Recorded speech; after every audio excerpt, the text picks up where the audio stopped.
Hai Sobat Video Kreatif, bertemu lagi dengan aku Paspi.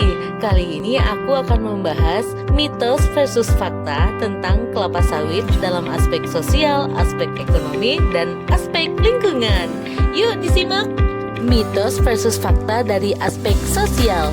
Yang pertama, mitos yang beredar di luar sana, perkebunan kelapa sawit mengeksploitasi sumber daya daerah dan menciptakan keterbelakangan di kawasan pedesaan.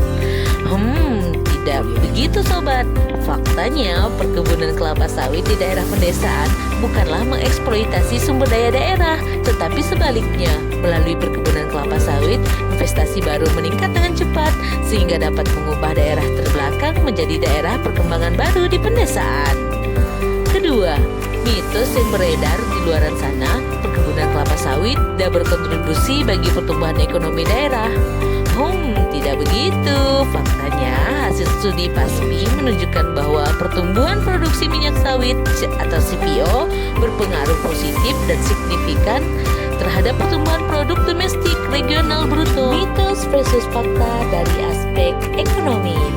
Yang pertama, mitos yang beredar perkebunan kelapa sawit lebih ekspansif dari tanaman minyak nabati di dunia.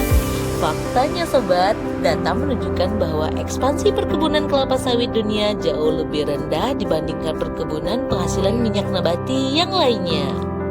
Yang kedua, mitos yang beredar di luar sana, minyak sawit merugikan negara-negara maju.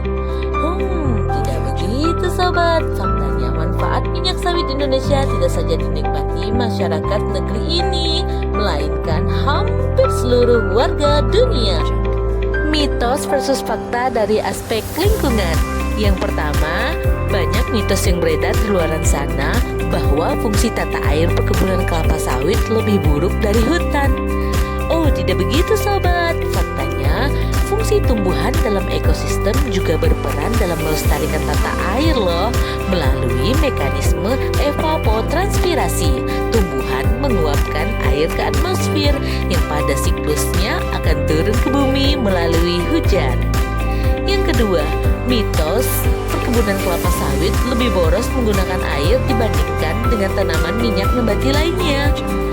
Tidak begitu sobat.